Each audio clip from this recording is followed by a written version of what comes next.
Okay, let's talk about it.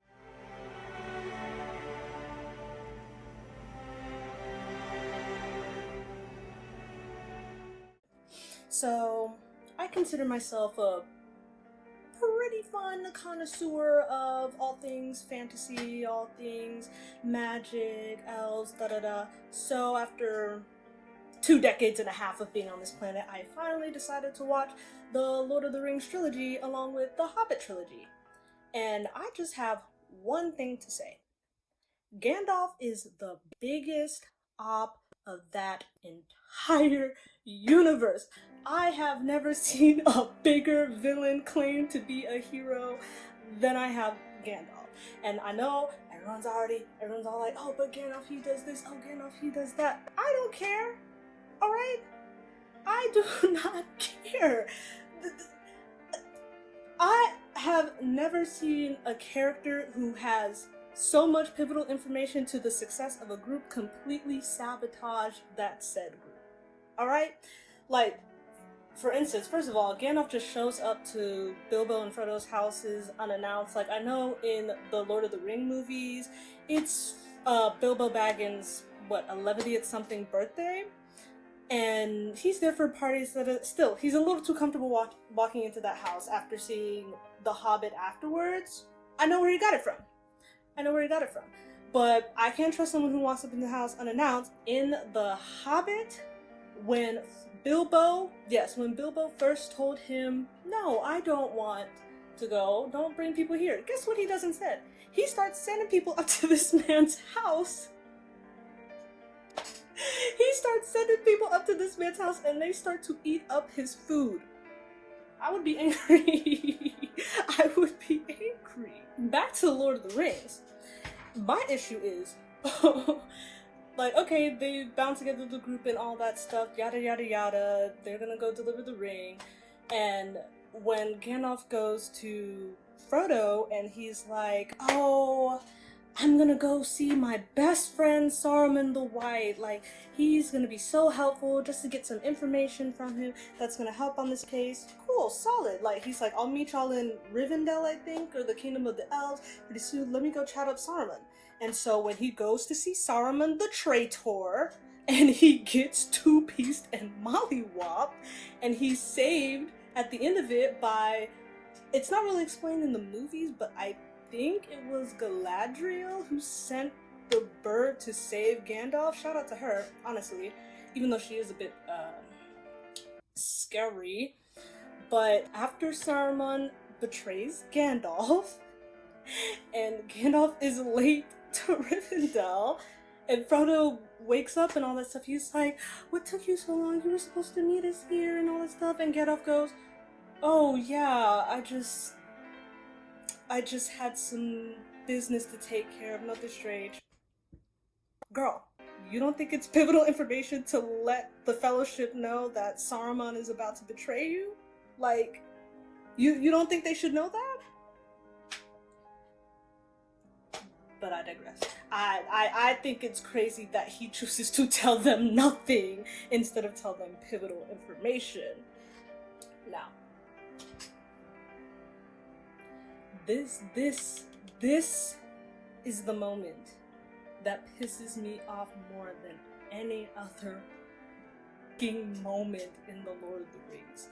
It's the scene where the Fellowship, after they leave Rivendell and they decide to trek on to take the ring to Mordor and all that stuff, and they're stopped on the mountain pass because Saruman's spies, which he should have told them about, but whatever. Saruman's spies are spying on them, so it's too dangerous to keep walking overhead, and everyone else, like Legolas, Gimli, these two human dudes whose names I can't remember, everyone else is like, oh, we gotta go under, and Gimli's like, oh, my cousin in the mines of Moria, it's safe there, da da da, which,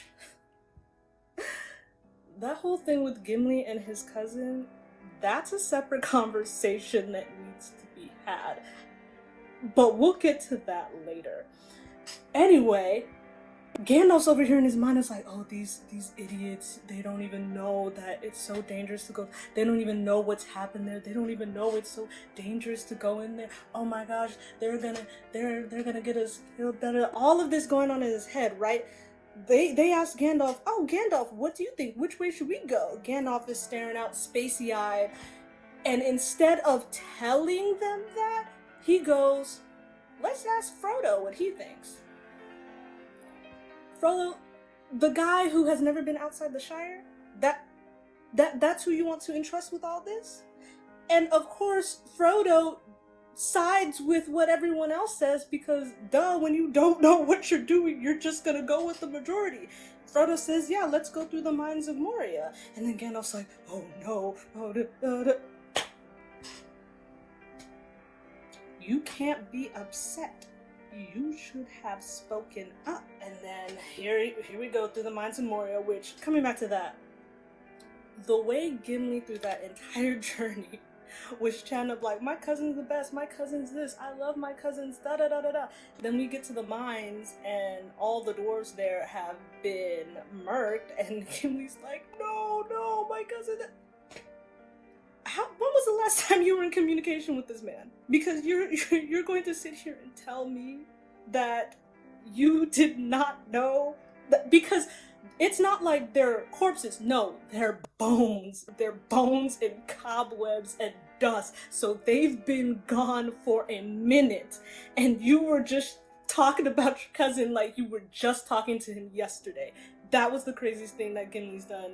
Well, one of the craziest things that Gimli has done in that entire movie, because I was like, he might not be your favorite cousin after all if you did not know that he was just dust and bones in the mines. I mean, they had a whole coffin ready for him, okay? So they knew their demise was inevitable, but you were chatting as if you were about to get brunch the next day. That was so funny to me. Lo and behold, they go into that whole mine.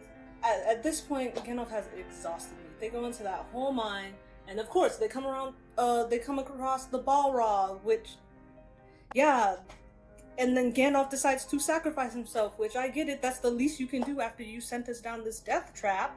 But no, what makes me angry is, I think it's in the Two Towers, when, yeah, it's either in the Two Towers or in the last movie, but no, what makes me so angry is when Gandalf comes back to life from Gandalf the Grey to Gandalf the White, and the two Hobbit twins, I know they're not twins, but at this point they might be twins, they're like, Gandalf, oh my gosh, Gandalf, is that you? And he goes, Gandalf, I haven't heard that name in such a long time.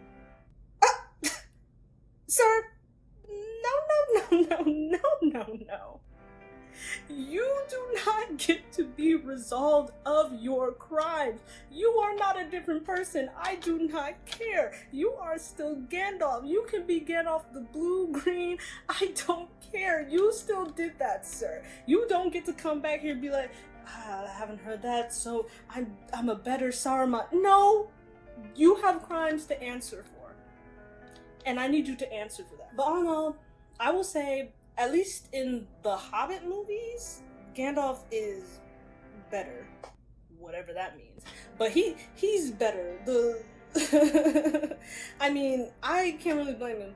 Homeboy was gone during both sets of trilogy because, you know, he was yeah.